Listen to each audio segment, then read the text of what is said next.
Boa noite a você, meu irmão e irmã, que reza conosco neste momento. Mais uma sexta-feira em que estamos juntos para meditarmos a palavra de Deus e buscar colocar em prática aquilo que Jesus, pelo seu Espírito Santo, nos orienta. Nunca é fácil nos deixarmos guiar por Deus, mas nós precisamos cada vez mais termos a audácia e a coragem de abandonar os nossos próprios projetos e seguir os projetos de Deus. Porque afinal, Ele sabe o que é melhor para nós. Iniciemos este nosso momento de oração, então, com o sinal da nossa fé e a saudação ao Deus três vezes santo. Em nome do Pai, do Filho e do Espírito Santo. Amém. Santo Deus, Santo poderoso, Santo imortal, tem piedade de nós. Santo Deus, Santo poderoso, Santo imortal, tem piedade de nós. Santo Deus, Santo poderoso, Santo imortal, tem piedade de nós.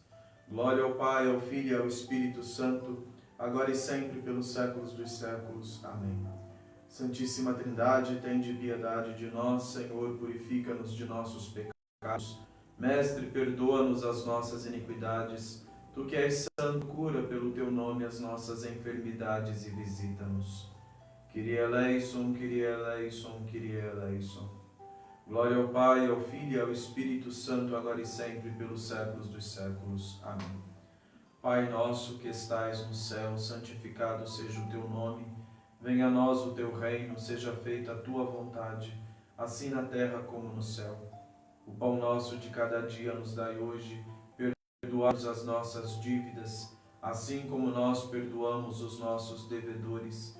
E não nos deixeis cair em tentação, mas livrai-nos do mal. Pois a ti se deve toda honra, glória e adoração, Pai, Filho e Espírito Santo, agora e sempre, pelos séculos dos séculos. Amém. 6h, nós saudamos aquela que é a porta pela qual nos veio Cristo Senhor, a Santíssima Virgem Maria. O anjo do Senhor anunciou a Maria e ela concebeu do Espírito Santo. Ave Maria, cheia de graça, o Senhor é contigo. Bendita és tu entre as mulheres e bendito é o fruto do teu ventre, porque gerastes o Salvador de nossas almas.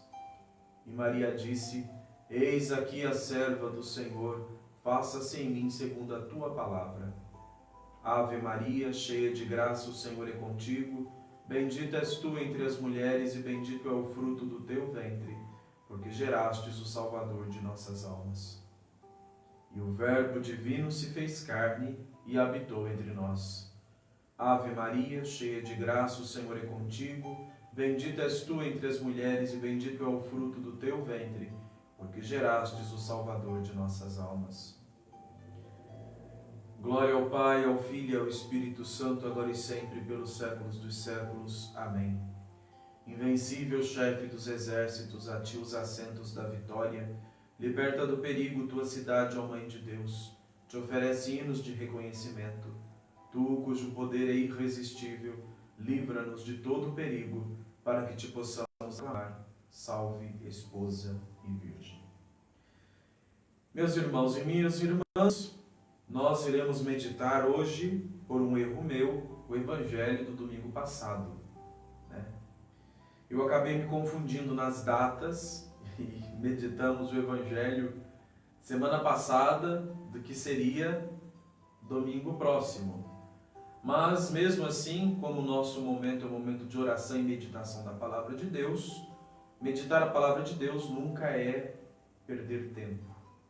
Por isso hoje nós iremos meditar o Evangelho que foi proclamado nas liturgias da semana passada, do domingo passado.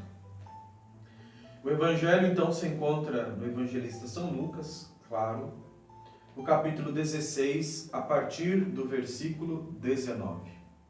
Evangelho de São Lucas, capítulo 16, a partir do versículo 19. A sabedoria, fiquemos atentos e ouçamos o Santo Evangelho. Leitura do Santo Evangelho segundo o evangelista São Lucas. Glória a ti, Senhor, glória a ti. Estejamos atentos. Contou-lhes Jesus então esta parábola. Havia um homem rico que se vestia de púrpura e linho finíssimo e que todos os dias se banqueteava e se regalava. Havia também um mendigo por nome Lázaro, todo coberto de chagas, que estava deitado à porta do rico. Ele, avidamente, desejava matar a fome com as migalhas que caíam da mesa do rico. Até os cães iam lamber-lhe as chagas. Ora, aconteceu morrer o mendigo e ser levado pelos anjos ao seio de Abraão. Morreu também o rico e foi sepultado. E, estando ele nos tormentos do inferno, levantou os olhos e viu ao longe Abraão e Lázaro no seu seio. Gritou então: Pai Abraão, compadece-te de mim e manda Lázaro que molhe em água a ponta de seu dedo, a fim de me refrescar a língua, pois sou cruelmente atormentado nestas chamas. Abraão, porém, replicou: Filho, lembra-te de que recebeste teus bens em vida, mas Lázaro, males.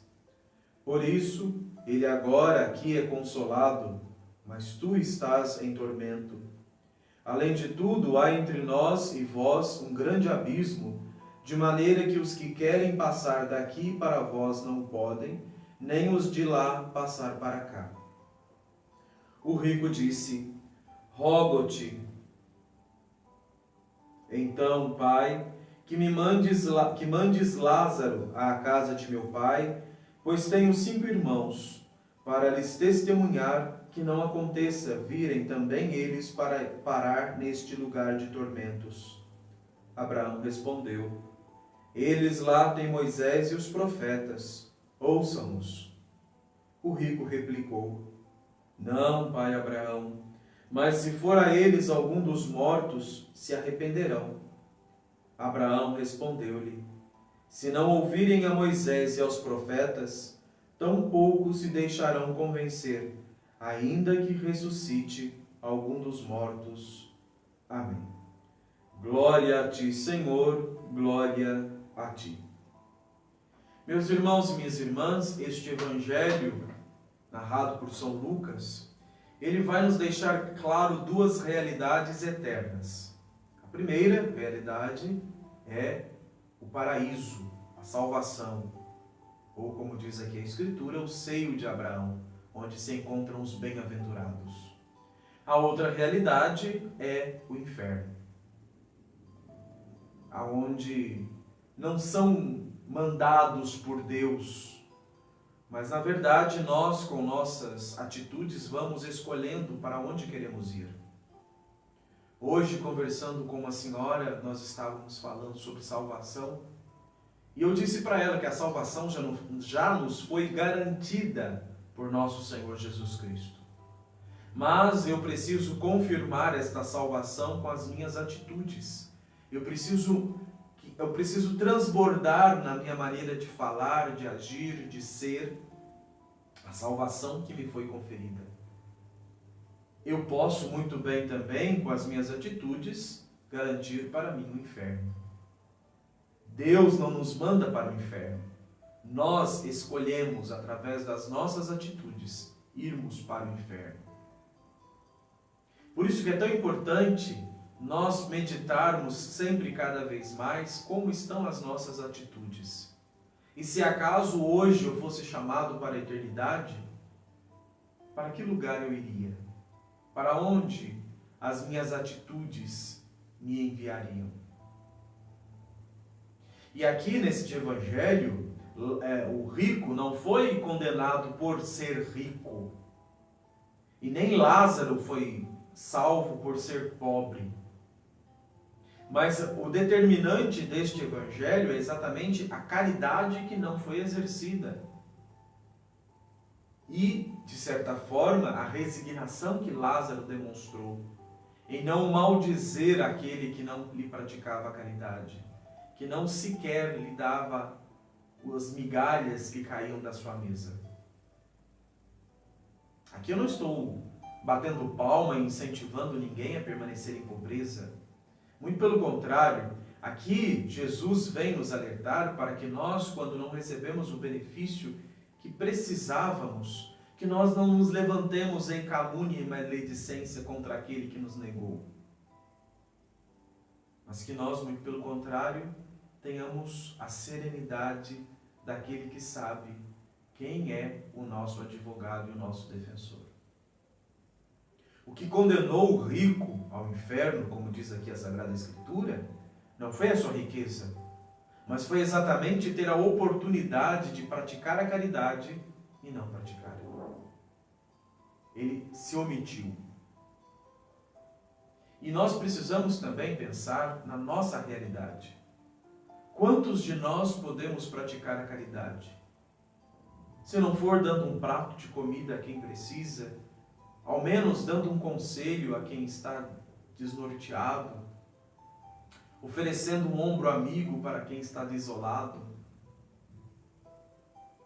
dar um incentivo a quem se encontra completamente perdido e sem perspectiva de recomeço. Talvez a caridade possa ser exercida por nós, por alguém que precisa do nosso perdão e da nossa misericórdia. Porque é muito mais triste do que uma pessoa que não tem o que oferecer ao outro, é uma pessoa que pode oferecer o mais precioso dos tesouros, que é o perdão e a misericórdia, e mesmo assim se nega a oferecer, por vaidade, por presunção, seja lá por que for. Este Evangelho vem nos ensinar que nós não podemos, estejamos na situação de Lázaro, ficar amaldiçoando aquelas pessoas que poderiam nos ajudar, mas nos deram as costas, e também para nos alertar, se nós acaso estivermos na posição do rico, que os bens que temos precisam ser postos para o benefício daqueles que precisam também. São João Crisóstomo dizia que aquilo que sobra na minha mesa, falta na mesa dos irmãos. Muitas vezes nós temos além do que precisamos. Isso vale para tudo, para roupa, para alimento, dinheiro, até mesmo na parte sentimental. Muitas vezes nós temos mais consolo e proteção do que precisamos, enquanto as outras pessoas estão abandonadas. Talvez nós precisamos repartir isto que sobra em nós, mesmo que seja de parte sentimental, com aqueles que nada têm ou que pouco têm. Este Lázaro que o Evangelho nos apresenta, não é um Lázaro palpável, um homem chamado necessariamente Lázaro. Mas aqui nós vemos em Lázaro a personificação de todas as pessoas que sofrem. Não existe nenhum indício que este Lázaro seja o mesmo Lázaro de Betânia, irmão de Marta e Maria e amigo de Jesus. Por isso que aquele Lázaro, que muitas vezes é nos apresentado, não tanto pela Igreja Católica, mas por outras religiões, não existe nenhum respaldo de existência, é simplesmente uma fuga para um sincretismo. O Lázaro que nós sabemos que existiu é o Lázaro, irmão de Marta e Maria, e que nada indica que seja esse mesmo Lázaro. Mas o que nós precisamos nos ater neste Evangelho é exatamente aquilo que eu disse, a caridade. Quantas e quantas vezes eu posso exercer a caridade, mas eu me nego a exercê-la. Este Evangelho também, além de nos mostrar essas duas realidades e também nos falar sobre a caridade, que é o centro deste Evangelho, e que São Pedro, numa das suas cartas, vai dizer que a caridade feita apaga uma multidão de pecados, vem nos indicar também este grande abismo que existe entre o céu e o inferno. Nem os que estão de um lado podem passar para lá, e nem os que estão de lá podem passar para o outro. E isso faz com que nós possamos nos conscientizar, volto àquilo que eu tinha dito no início, que nós precisamos nos conscientizar de como tem sido a nossa caminhada aqui, hoje. Porque a nossa vida neste mundo, a nossa luta pela salvação, se encerra exatamente no momento do nosso último suspiro. Ali nós recebemos, ou melhor, nós entregamos a chave ou da salvação ou da condenação, para que Deus possa depois nos repassá-la. Às vezes nós achamos que Deus é aquele carrasco que irá nos condenar. Não. Deus muitas vezes, inclusive agora na carta de São Pedro, que eu estou fazendo a reflexão da carta de São Pedro, São Pedro vai nos dizer que muitas vezes Deus tarda o seu retorno, porque Ele quer nos dar a oportunidade da conversão. Deus faz de tudo para que nós possamos nos salvar, para que nós possamos nos converter, para que nós possamos mudar as nossas atitudes e as nossas palavras, para que nós verdadeiramente possamos nos tornar cristãos autênticos. A igreja nos proporciona tantos atos de devoção, exatamente para que estes atos de devoção, que são secundários, não são primordiais, são secundários, são acessórios que nos ajudam, que colaboram para que nós possamos amadurecer a nossa fé e perceber as nossas atitudes, e percebendo as nossas atitudes, mudar de vida. E isso vale tanto para os atos de devoção da Igreja Ortodoxa, quanto da devoção da Igreja Romana. Nisso, a Igreja Romana tem muito mais atos de devoção. A Igreja Ortodoxa é mais enxuta nestes pontos de devoção.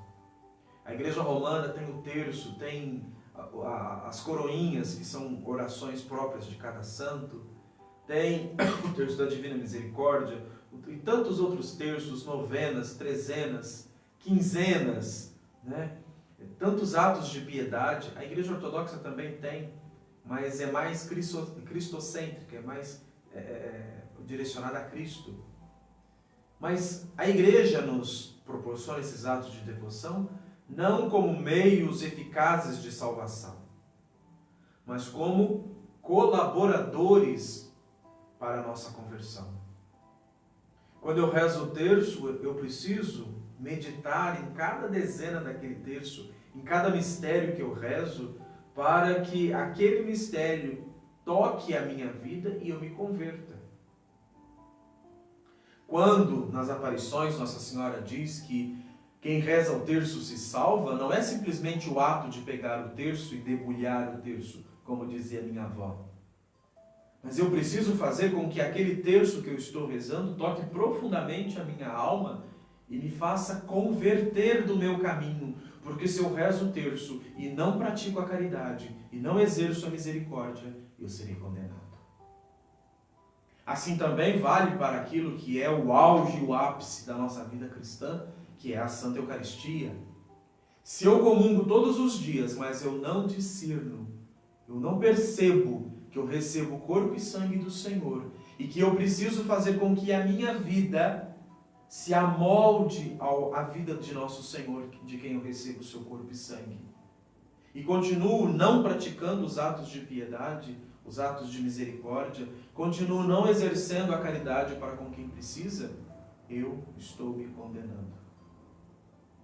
Rezar muito, mas não deixar-se transformar por esta oração que eu pratico,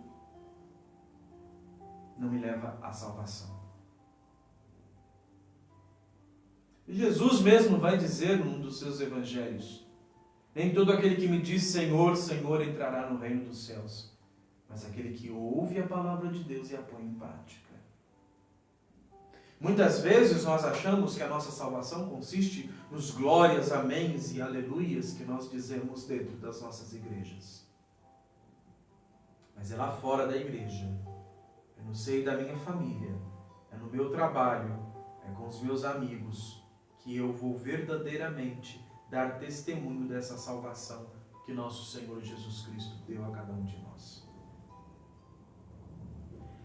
Aquilo que é tão fundamental, eu preciso fazer com que a minha vida espiritual seja transbordante na minha vida pessoal, na minha vida interpessoal. Eu preciso fazer com que as pessoas percebam em mim. E quando eu digo perceber, não quer dizer pela roupa que eu estou usando ou pelo crucifixo. Roupa que eu estou usando, o que eu estou querendo dizer é camiseta com estampa de Jesus, de Nossa Senhora, dos santos, dos anjos. Não é nesse tipo de vestimenta, mas é no... São Paulo vai dizer uma coisa muito interessante, que a virtude transpareça pelos seus gestos, não pelas roupas que você veste. Aqui eu não estou dizendo para ninguém andar com roupa curta, não é isso que eu estou dizendo. Mas eu estou querendo dizer que nós precisamos cristificar cada atitude que nós temos. Nós precisamos transformar cada atitude, cada sentimento que nós temos. Precisamos cristificar. Às vezes as pessoas dizem, padre, mas tal religião é boa porque pratica a caridade. Já é um meio caminho andado praticar a caridade, que bom. Mas ela pratica a caridade à luz de quê? À luz do interesse, porque talvez na próxima encarnação eu volte nesta situação e alguém vai me estender a mão? Ou eu pratico a caridade porque eu vejo no outro, na outra, Cristo que sofre? Este é o diferencial. Não a caridade por interesse, mas a caridade por amor a Cristo, que nos faz sentir este impulso de ir ao encontro de quem sofre. Outro alerta que este Evangelho vai nos dar também é sobre essa questão de espíritos virem para nos converter. E é muito bonito porque Jesus vai colocar na boca de Abraão, aqui nesta parábola, vai dizer para ele, mas já tem Moisés e os profetas, que os escute. Se já não escuta quem está vivo, você acha que se voltar um morto, a pessoa vai se converter? E aí, nesta indicação do Evangelho, nós vemos que o comprometimento com Jesus e o comprometimento com a nossa conversão tem que ser algo determinante da nossa razão. Nós não podemos nos deixar levar pelo medo de ver o morto aparecendo para nós, querendo nos convencer sobre a necessidade da nossa mudança de vida. Mas eu preciso, olhando para Cristo, para o seu Evangelho, perceber esta necessidade de conversão. O tempo urge e nós não estamos percebendo o quanto o tempo tem passado rápido para nós.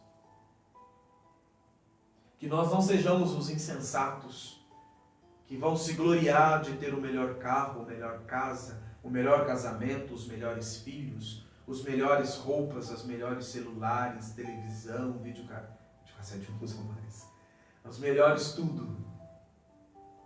Que não sejamos insensatos, como foi o insensato do Evangelho que dizia, meus celeiros estão cheios, eu posso comer e beber e festejar e me banquetear. E Deus vai dizer para ele, insensato, hoje mesmo pedirei conta da tua vida. E aí nós meditamos, se hoje Deus pedir conta da nossa vida, o que nós teremos nas mãos para lhe oferecer?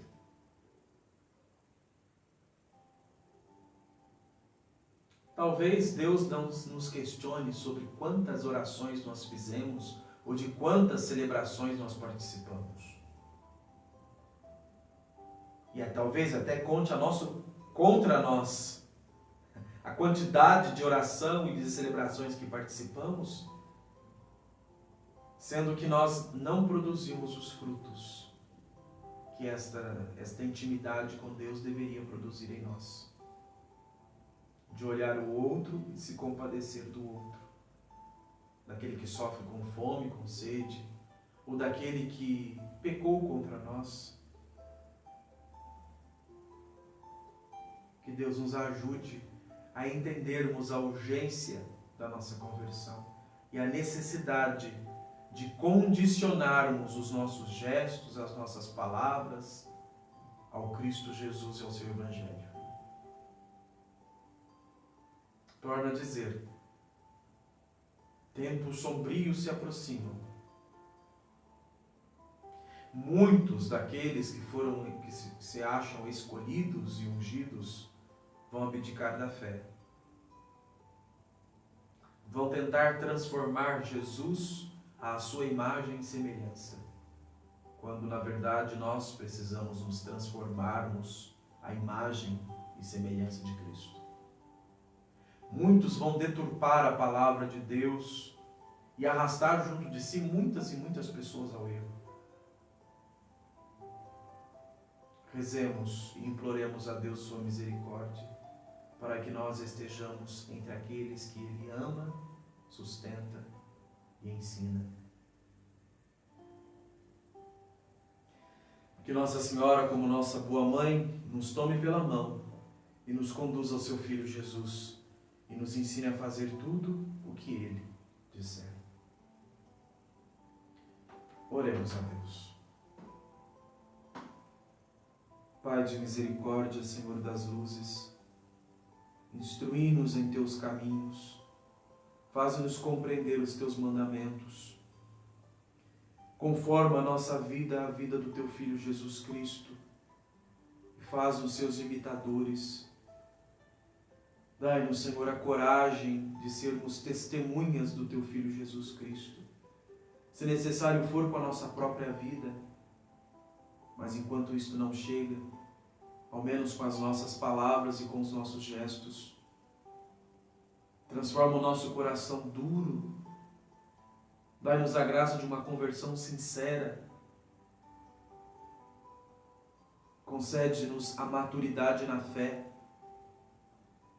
Tira de nós toda mesquinharia que tenta diminuir Cristo Jesus para caber na nossa pequenez, ao invés de nós tentarmos crescer até a estatura de Cristo, da sua magnificência, de sua sabedoria, de sua santidade. Dai-nos, Senhor, olhos de misericórdia para as necessidades dos nossos irmãos e irmãs ao nosso redor. Que nós possamos ir ao encontro de cada irmã e irmã com uma palavra amiga, com a mão estendida, se for necessário, com alimentos, com roupas. Dai-nos, Senhor, socorrer aqueles necessitados, sendo a vossa mão neste mundo. Que nós possamos transbordar aos irmãos e irmãs tudo aquilo que em nós está em demasia. Seja a tua paz, a tua misericórdia, o teu perdão, a tua acolhida, a tua bênção. Dai-nos, Senhor, estarmos preparados a cada dia para irmos ao teu encontro, se assim for de tua vontade. Mas se ainda não chegou a nossa vez, Senhor, dai-nos a graça da conversão profunda e sincera. Vinde em nosso auxílio, Senhor, com Teu Espírito Santo, em nome de Jesus. E transforma-nos, renova-nos, converte-nos. A Ti seja dada toda a honra, glória e adoração. Pai, Filho e Espírito Santo, agora e sempre, pelos séculos dos séculos. Amém. Nós queremos pedir a bênção de Deus sobre nós, sobre as nossas famílias, projetos e sonhos. As pessoas que nos pedem oração, as pessoas que rezam conosco e por nós.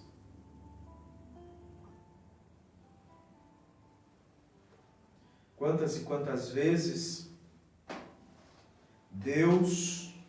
nós propomos um ideal até que bonito, e Deus vai e diz, não é o momento agora. E às vezes nós ficamos para baixo por causa disso. Nós queremos apresentar diante de Deus neste momento os nossos familiares, os nossos amigos e conhecidos. De forma especial apresento o meu pai, as minhas irmãs, o meu irmão, seus esposos e esposa, filhos e filhas, netos e netas, a minha sobrinha neta, Ana Clara, que ontem fez 11 anos de vida, para que Deus a abençoe e a conduza. Apresentamos diante de Deus também os nossos benfeitores, aqueles que acreditam e ajudam nesta obra, na reforma da igreja, o Paulo Ricardo e a família dele, o Cido, que está à frente da missão ortodoxa Santo Elias, lá em São José dos Campos, e a família dele, o senhor Paulo, que nos cede o uso da capela, e a família dele também, a Roseli, a família dela, a Cecília, a família dela, a Cecília que está lá no Santuário de Aparecida, e a família dela, a Detinha, a família dela, que me fizeram uma surpresa muito agradável essa semana, a Lucineide e a família dela, a Dona Fátima e a família dela, o Sr. Antônio e a família dele, o Adriano e a família dele, o Emanuel e a família dele, os projetos e os sonhos que ele traz no coração.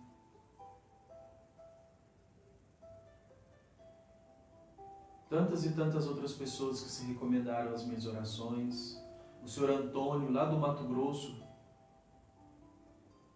apresento também diante do Senhor de forma muito especial o meu coração, o meu bispo, Dom Atanásios, o clero, que faz parte desta metropolia.